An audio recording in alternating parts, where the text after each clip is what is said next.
Nadie lo podía creer. Rodrigo Castellanos era el tipo de hombre que lo tenía todo. Una mansión en las afueras de la ciudad, 3 carros del año, una empresa de construcción que valía millones y una vida que desde afuera parecía perfecta. Pero detrás de esas puertas enormes de madera importada, había algo que él todavía no sabía. Algo que su propio hijo de 4 años cargaba en silencio cada mañana. Todo empezó un martes. Un martes que Rodrigo jamás iba a olvidar. Esa mañana, su hijo Mateo se despertó llorando. No era el llanto de un niño con hambre ni de uno que tuvo una pesadilla. Era otro tipo de llanto. Uno más profundo. Uno que te aprieta el corazón cuando lo escuchas. Rodrigo lo vio desde la puerta de la habitación y le preguntó qué pasaba. El niño solo sacudió la cabeza y dijo que no quería ir a la escuela. Rodrigo frunció el ceño. Mateo siempre quería ir a la escuela. Le encantaban sus amigos, su maestra, los colores, los juegos. Pero ese día, el niño se aferró a las cobijas como si soltarlas fuera el fin del mundo. Rodrigo no tenía tiempo. Tenía una reunión importante a las 8 de la mañana con unos inversionistas que llevaba meses esperando. Entonces llamó a Carmen. Carmen Ríos llevaba 2 años trabajando en esa casa. Era una mujer sencilla, de origen humilde, que había llegado a la ciudad desde un pueblo pequeño buscando una oportunidad para sacar adelante a su mamá enferma. Era callada, trabajadora, y quería mucho a Mateo. Por lo menos eso creía todo el mundo. Rodrigo le dijo que se quedara con el niño, que lo calmara, que lo llevara al colegio más tarde. Y se fue. Pero ese día, sin que nadie lo planeara, Rodrigo regresó a casa antes de lo esperado. Y lo que vio cambió todo. Historias donde la justicia llega tarde pero siempre llega, merecen ser contadas hasta el final. Si quieres saber qué encontró Rodrigo al cruzar esa puerta, suscríbete para que la continuación no te pase de largo.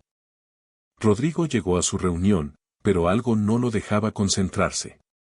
La imagen de Mateo aferrado a esas cobijas, con los ojos llenos de lágrimas, no se le iba de la cabeza. Su hijo no era un niño mañoso.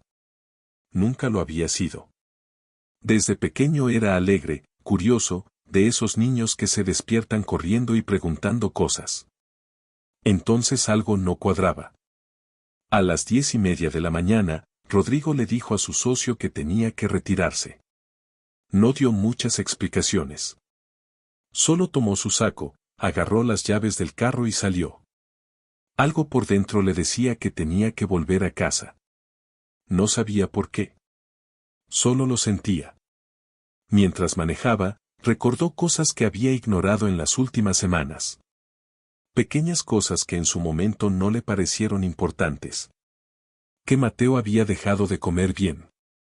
Que ya no quería bañarse solo, cuando antes lo hacía sin problema. Que a veces lo encontraba sentado en un rincón, callado, mirando el piso. Rodrigo pensó que era una etapa, que los niños pasaban por esas cosas, que ya se le iba a pasar. Pero los papás a veces le llamamos etapa a lo que en realidad es una señal.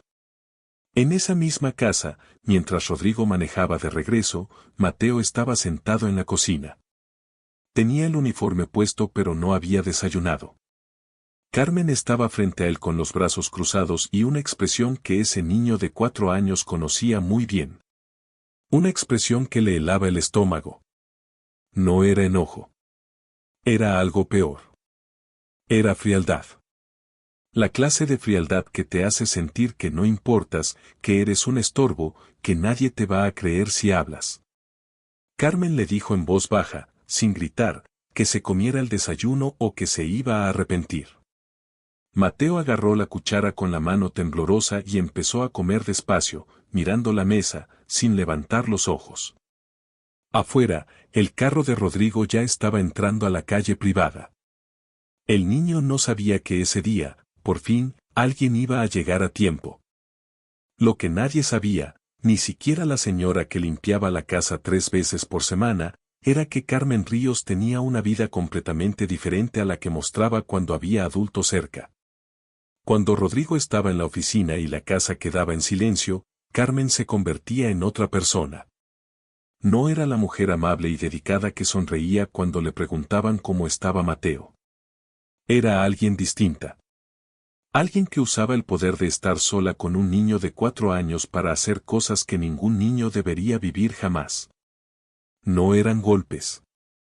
Era algo más difícil de ver y más difícil de probar. Era control. Era miedo. Era hacerle sentir a ese niño que él no valía nada, que era un problema, que si lloraba iba a pasar algo malo. Carmen lo ignoraba por horas cuando el niño quería hablar. Le apagaba la luz de su cuarto antes de que se durmiera aunque Mateo le tenía pánico a la oscuridad. Le quitaba sus juguetes sin razón y le decía que era un castigo por portarse mal, aunque el niño no había hecho nada. Y si Mateo lloraba, Carmen se acercaba, lo miraba fijo a los ojos y le decía en voz muy baja que nadie le iba a creer. Que era muy chiquito para que alguien le hiciera caso. Que su papá estaba muy ocupado para él. Y lo peor de todo era que Mateo le había creído. Por eso no hablaba. Por eso no comía. Por eso se aferraba a las cobijas cada mañana cuando escuchaba que su papá se iba a ir. Porque sabía lo que venía después. Pero los niños, aunque no tengan palabras para explicar lo que sienten, encuentran la manera de pedir ayuda. A veces es con el llanto. A veces es con el silencio. A veces es negándose a soltar unas cobijas un martes en la mañana. Mateo había estado pidiendo ayuda todo ese tiempo. Solo necesitaba que alguien se detuviera a escucharlo. Y ese alguien estaba a punto de estacionar su carro frente a la puerta principal. Rodrigo apagó el motor y se quedó un momento dentro del carro. No sabía exactamente qué esperaba encontrar. Solo sabía que algo no estaba bien. Llevaba semanas sintiéndolo, pero siempre encontraba una excusa para no detenerse a investigar. El trabajo. Las reuniones. Los contratos. Siempre había algo más urgente que sentarse con su hijo y preguntarle cómo estaba de verdad. Eso era algo que Rodrigo cargaba en silencio. Desde que la mamá de Mateo se fue, 3 años atrás, él se había metido de lleno en el trabajo como si los negocios pudieran tapar el hueco que había quedado en esa casa. Contrataba a las mejores personas. Pagaba bien. Creía que con eso era suficiente. Creía que un niño con techo, comida y juguetes era un niño feliz. Nadie le había dicho que un niño también necesita que alguien lo mire a los ojos. Bajó del carro despacio. Usó su llave para no tocar el timbre. No tenía una razón específica para entrar en silencio. Simplemente lo hizo. Y ese detalle, esa decisión pequeña y casi sin importancia, fue la que cambió todo. Adentro, Carmen no escuchó nada. Estaba en la cocina con Mateo, que seguía comiendo despacio con la cabeza agachada. Carmen tenía el teléfono en la mano y hablaba en voz baja con alguien. Reía. Era una risa liviana, despreocupada, de alguien que siente que tiene el control de la situación. Rodrigo entró por la puerta lateral que daba directo a la cocina. Se detuvo en el pasillo. Y desde ahí, sin que ninguno de los dos lo viera, empezó a escuchar. No escuchó gritos. No escuchó golpes. Escuchó algo peor. Escuchó la voz de Carmen diciéndole a Mateo que dejara de poner esa cara, que era un niño malcriado, que su papá lo había dejado con ella porque no quería lidiar con él. Y escuchó el silencio de Mateo. Ese silencio pesado, resignado, de un niño que ya había aprendido a no responder. A Rodrigo se le fue el aire. Le temblaron las manos. Le temblaron de una manera que nunca le habían temblado en ninguna reunión de negocios, en ninguna crisis de su empresa, en ningún momento difícil de su vida. Porque una cosa es perder dinero. Y otra cosa es darse cuenta de que mientras tú estabas ocupado, alguien le estaba robando la infancia a tu hijo. Rodrigo no entró de inmediato. Algo lo detuvo. Quizás fue el instinto. Quizás fue la necesidad de entender bien lo que estaba pasando antes de actuar. Se recargó contra la pared del pasillo, contuvo la respiración y siguió escuchando. Carmen colgó el teléfono y se acercó a Mateo. El niño todavía tenía la cuchara en la mano y el plato casi lleno. Carmen lo miró con esa expresión fría que Rodrigo no le había visto nunca porque nunca había estado ahí para verla. Le dijo que era un niño lento, que cualquier otro niño ya se hubiera terminado el desayuno, que no entendía cómo su papá lo aguantaba. Y Mateo, 4 años, con los hombros encogidos y los ojos clavados en el plato, no dijo nada. Solo apretó la cuchara con más fuerza. Fue en ese momento cuando Rodrigo vio algo que le partió el alma. Mateo levantó los ojos un segundo. Solo un segundo. Y miró hacia la ventana de la cocina como buscando algo, como esperando que alguien apareciera desde afuera y lo rescatara. Era la mirada de un niño que había aprendido a esperar en silencio porque pedir ayuda en voz alta no había funcionado. Rodrigo cerró los ojos un momento. Respiró. Y entonces se movió. Pero antes de entrar a la cocina, pasó por el cuarto de Mateo. No sabía bien por qué. Solo entró. Y lo que encontró ahí terminó de confirmar todo. En el cajón de la mesita de noche, debajo de unos libros de cuentos, había un dibujo. Era un dibujo de niño, con crayones, como los hacen todos los niños de 4 años. Pero lo que estaba dibujado ahí era imposible de ignorar. Había una figura grande con el pelo largo, que Rodrigo reconoció como Carmen, y una figura pequeña en un rincón, rodeada de líneas negras. Y la figura pequeña tenía una cara. Una cara sin sonrisa, con los ojos llorando, sola en ese rincón. Mateo había dibujado lo que no podía decir con palabras. Rodrigo dobló el papel con cuidado, lo puso en el bolsillo de su saco y caminó hacia la cocina. Esta vez sí entró. Carmen no lo escuchó llegar. Estaba de espaldas, acomodando cosas en la alacena, todavía con esa actitud de alguien que siente que la casa es suya cuando el dueño no está. Mateo fue el primero en verlo. Levantó los ojos del plato y cuando vio a su papá parado en la entrada de la cocina, le tembló el labio. No dijo nada. Solo lo miró. Y en esa mirada había tanto dolor acumulado, que Rodrigo tuvo que hacer un esfuerzo enorme para no quebrarse ahí mismo. Se agachó. Se puso de rodillas en el piso frío de esa cocina de mármol que había costado una fortuna y que en ese momento no valía nada. Abrió los brazos y Mateo se bajó de la silla tan rápido que casi tiró el plato. Se lanzó contra su papá y se aferró a él con las 2 manos metidas en su saco, con la cara enterrada en su cuello, temblando. No lloró de inmediato. Primero tembló. Como alguien que ha estado aguantando tanto tiempo que ya no sabe cómo soltarlo. Carmen se dio vuelta y cuando vio a Rodrigo, el color se le fue de la cara. Rodrigo se levantó despacio con Mateo en brazos. Lo cargó bien, lo apretó contra su pecho y entonces sí miró a Carmen. La miró a los ojos de una manera que no necesitaba gritos ni golpes en la mesa para entenderse. Era la mirada de un padre que ya sabía todo y que no iba a fingir que no sabía. Carmen abrió la boca. Dijo que había llegado temprano, que qué sorpresa, que precisamente estaban terminando el desayuno. Usó esa voz amable, esa voz de cuando había adultos cerca. Pero esta vez no funcionó. Rodrigo metió la mano en el bolsillo de su saco y sacó el dibujo. Lo desplegó despacio y lo puso sobre la isla de la cocina sin decir una palabra.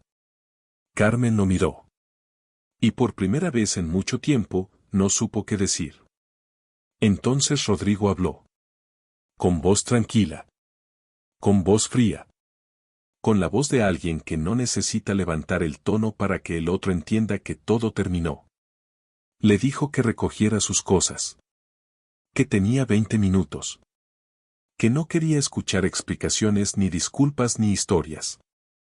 Que lo único que lamentaba era no haber llegado antes. Carmen intentó hablar. Dijo que eran malentendidos, que el niño exageraba, que los niños de esa edad inventaban cosas. Y fue exactamente en ese momento cuando Mateo, con la cara todavía pegada al cuello de su papá, dijo en voz bajita algo que dejó la cocina en silencio absoluto. Dijo, yo no inventé nada, papi. Yo te lo quería decir, pero ella dijo que no me ibas a creer. El silencio que siguió a las palabras de Mateo fue de esos que pesan. De esos que no se llenan con nada. Carmen se quedó inmóvil junto a la alacena con la mano todavía apoyada en la puerta abierta y los ojos moviéndose de Rodrigo al niño y del niño al dibujo sobre la isla de la cocina. Era la primera vez que alguien la veía de verdad. Y se notaba. Se le notaba en la mandíbula apretada, en la respiración corta, en esa sonrisa amable que ya no le funcionaba porque no le quedaba nada más detrás. Rodrigo bajó a Mateo despacio. Se arrodilló de nuevo frente a él y le puso las manos en los hombros. Lo miró a los ojos y le dijo que le creía. Así, sin rodeos, sin preguntas, sin ese error tan común de pedirle a un niño que explique y justifique y convenza. Solo le dijo que le creía y que lo sentía mucho. Que lo sentía muchísimo. Que papá había estado muy ocupado y que eso no estaba bien y que nunca más iba a pasar. Mateo asintió con la cabeza muy serio, como solo asienten los niños cuando reciben algo que llevaban mucho tiempo esperando. Entonces Rodrigo se levantó y abrió el cajón donde Carmen guardaba sus cosas personales. Sacó un cuaderno pequeño que Carmen usaba para anotar los gastos de la casa. Lo hojeó rápido y encontró algo que no esperaba encontrar. Había anotaciones. Fechas. Horarios. Nombres. Carmen llevaba un registro de los días que Rodrigo llegaba tarde, los días que viajaba, los días que el niño se quedaba solo con ella por más tiempo. Lo había estado monitoreando. Lo había estado calculando. No era descuido. No era mal carácter. Era algo deliberado y frío que llevaba meses ocurriendo dentro de esa casa mientras Rodrigo firmaba contratos a 40 kilómetros de distancia. Carmen intentó quitarle el cuaderno. Dijo que eso era privado, que no tenía derecho, que ella también tenía derechos. Rodrigo la miró y le dijo que tenía razón, que todos tenían derechos, y que precisamente por eso iba a llamar a las autoridades para que cada quien respondiera por los suyos. Sacó el teléfono. Carmen dio un paso atrás. Y fue en ese momento cuando la máscara terminó de caerse. Porque Carmen, que siempre había tenido una respuesta para todo, que siempre había sabido exactamente qué decir y cómo decirlo, se quedó sin palabras. Sin estrategia. Sin el control que había ejercido durante 2 años dentro de esa casa. La verdad no necesita gritar para imponerse. Solo necesita salir a la luz. Y esa mañana, gracias a un niño de 4 años que no quiso soltar unas cobijas, la luz había entrado por fin.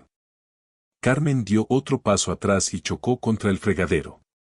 Por primera vez en 2 años no tenía a un niño de 4 años frente a ella. Tenía a un hombre que sabía todo, que tenía pruebas en la mano, y que no estaba temblando de miedo sino de rabia contenida.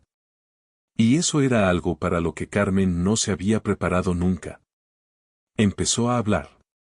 Primero despacio, luego más rápido, con esa manera que tienen algunas personas de soltar palabras como si la cantidad pudiera reemplazar la verdad. Dijo que ella había dedicado 2 años de su vida a esa casa. Que había renunciado a otras ofertas de trabajo. Que Mateo era un niño difícil, que cualquiera que trabajara con él lo sabía, que ella había hecho más de lo que le correspondía. Dijo que Rodrigo no estaba nunca y que alguien tenía que poner orden y que disciplinar a un niño no era maltrato. Rodrigo la dejó hablar. La dejó terminar. Y cuando Carmen por fin se quedó sin palabras, él abrió la aplicación del teléfono, buscó un archivo y le mostró la pantalla. Era la grabación del sistema de seguridad de la casa. Rodrigo tenía cámaras instaladas en 3/4 de la planta baja, incluyendo la cocina. Las había instalado meses atrás después de que le robaran en una propiedad de su empresa. Nunca había revisado las grabaciones de su casa porque nunca había tenido razón para hacerlo. Hasta esa mañana. Mientras estuvo en el pasillo escuchando, había abierto la aplicación desde su teléfono y había empezado a grabar en tiempo real. Pero además, el sistema guardaba automáticamente los últimos 30 días. 30 días de grabaciones. Carmen miró la pantalla y el aire se le fue del cuerpo de golpe. Porque en esa pantalla había imágenes. Imágenes de ella sola con Mateo. Imágenes que contaban sin palabras todo lo que había estado pasando en esa cocina, en esa sala, en ese cuarto cuando Rodrigo no estaba. Las piernas de Carmen cedieron y tuvo que apoyarse en el fregadero para no caer. Dijo que podían hablar. Que podían llegar a un acuerdo. Que ella podía irse sin que nadie se enterara de nada y así los dos salían bien librados. Y en esa frase, en esa propuesta desesperada de alguien que todavía cree que todo se puede negociar, quedó resumido exactamente quién era Carmen Ríos. Alguien que hasta en el peor momento seguía pensando en cómo salir ganando. Rodrigo guardó el teléfono en el bolsillo. Le dijo que ya no había nada que hablar. Que las autoridades ya estaban en camino. Que el cuaderno, el dibujo y las grabaciones estaban a buen resguardo. Y que si algo había aprendido en todos esos años de negocios era que las personas que actúan en las sombras solo se detienen cuando alguien les prende la luz. Carmen se deslizó despacio hasta quedar sentada en el piso de esa cocina de mármol. Sin palabras. Sin estrategia. Sin máscara. Mateo, desde la entrada de la cocina, la miró un momento. Luego se fue al lado de su papá, le jaló la mano y le preguntó en voz bajita si ya podían desayunar juntos. Rodrigo lo cargó, lo apretó fuerte y le dijo que sí. Que ese día desayunaban juntos, comían juntos y que a ninguno de los dos lo separaba nadie. Los días que siguieron no fueron fáciles. Nadie dijo que lo iban a hacer. Rodrigo sabía que sacar a Carmen de la casa era solo el primer paso. Lo más difícil venía después. Lo más difícil era mirar a su hijo de 4 años y entender que ese niño había cargado solo con algo que ningún niño debería cargar jamás. Y que él, su papá, el hombre que había construido una empresa desde cero, que había negociado contratos millonarios, que había resuelto crisis que parecían imposibles. No había sabido ver lo que estaba pasando dentro de su propia casa. Eso no se resuelve con dinero. Eso se trabaja. Despacio. Con tiempo. Con presencia. Rodrigo canceló 2 semanas de agenda. Su socio le dijo que estaba loco, que había reuniones importantes, que el mundo de los negocios no esperaba. Rodrigo le dijo que tenía razón, que el mundo de los negocios no esperaba, pero que su hijo sí había esperado demasiado y que eso no iba a volver a pasar. Esas 2 semanas Rodrigo se quedó en casa. Se despertó con Mateo. Le preparó el desayuno. Lo llevó al parque. Lo dejó dormir con la luz prendida sin decirle nada, sin explicaciones, solo dejó la luz prendida porque su hijo la necesitaba y eso era suficiente razón.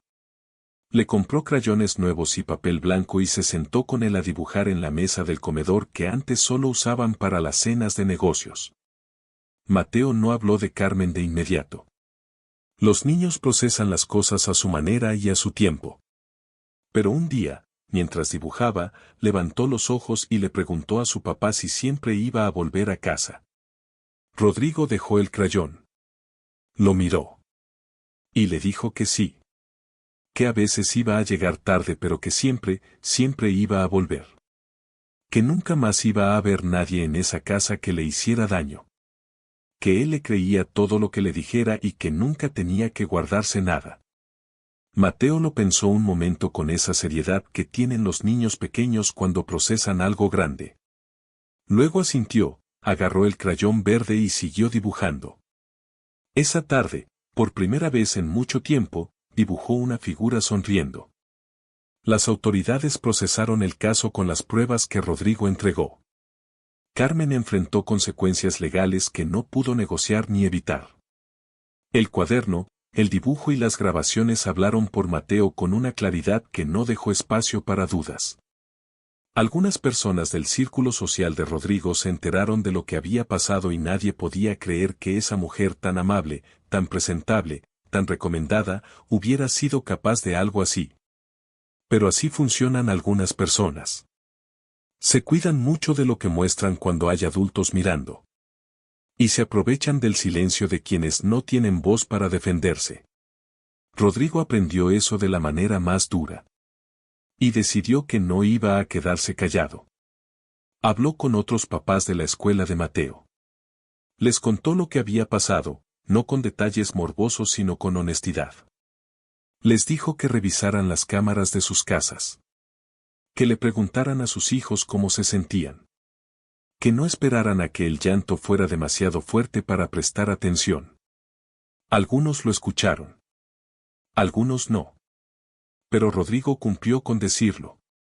Y Mateo, poco a poco, fue volviendo a ser el niño curioso y alegre que siempre había sido. No de un día para otro. Sino de a poquito, como se reconstruyen todas las cosas que importan de verdad. Hay cosas que el dinero puede comprar y cosas que no. Rodrigo Castellanos tardó demasiado en aprender esa diferencia, pero la aprendió. Y a veces las lecciones más importantes son las que llegan de la manera más dura, en el momento menos esperado, de la mano de las personas que menos imaginas. En este caso, de la mano de un niño de 4 años que un martes en la mañana no quiso soltar unas cobijas. Rodrigo solía pensar que ser un buen padre era una cuestión de recursos. De darle a su hijo lo que él no había tenido. Una casa grande, ropa buena, una escuela cara, una persona de confianza que lo cuidara mientras él trabajaba para que nada les faltara. Lo pensaba de buena fe. Lo pensaba convencido de que estaba haciendo lo correcto. Y eso es lo más difícil de este tipo de historias, que el error no siempre viene de la maldad sino del descuido. De creer que con proveer es suficiente. De confundir estar presente en una casa con estar presente en la vida de un hijo. Los niños no necesitan explicaciones largas ni promesas grandes. Necesitan que alguien los mire. Que alguien les pregunte cómo están y se quede a escuchar la respuesta. Que cuando digan que algo les duele, el adulto más importante de su vida les diga que les cree. Eso no cuesta dinero. Cuesta tiempo. Cuesta atención. Cuesta bajarse del carro de la vida un momento y arrodillarse en el piso frío de una cocina para abrirle los brazos a alguien que te necesita. Carmen Ríos pensó que el poder que tenía sobre ese niño era permanente. Pensó que las personas sin voz no tienen manera de defenderse. Pensó que podía vivir en las sombras indefinidamente porque nadie iba a encender la luz. Y durante un tiempo tuvo razón. Pero las sombras no duran para siempre. Y las personas que construyen su poder sobre el miedo de los más vulnerables siempre terminan encontrando su límite. El karma no siempre llega con ruido. A veces llega en silencio, un martes cualquiera, cuando alguien decide volver a casa antes de lo esperado. Esta historia existió porque un niño encontró la única manera que tenía de pedir ayuda. Y la lección que deja no es solo para los papás. Es para todos. Para cualquiera que tenga cerca a alguien vulnerable que no puede hablar por sí mismo. Un niño, un anciano, alguien que depende de otros para estar bien. Hay que mirar más. Hay que preguntar más. Hay que estar más. Porque el silencio de quien no puede hablar no significa que todo está bien. Muchas veces significa exactamente lo contrario. Mateo hoy tiene 5 años. Le sigue gustando dibujar. Todavía deja la luz prendida cuando duerme y su papá nunca se la apaga. Llevan juntos el desayuno cada mañana antes de que empiece el día, sin teléfonos, sin prisa, sin reuniones que no puedan esperar 10 minutos. Y cada vez que Rodrigo sale de casa, Mateo lo despide desde la ventana. Ya no se aferra a las cobijas. Ya no tiene miedo de quedarse. Porque aprendió algo que todo niño merece saber desde pequeño. Que hay alguien que siempre va a volver por él. Historias como esta merecen llegar a más personas. Si conoces a alguien que necesita escucharla, compártela. A veces una historia contada a tiempo puede cambiar algo importante en la vida de alguien que la necesita.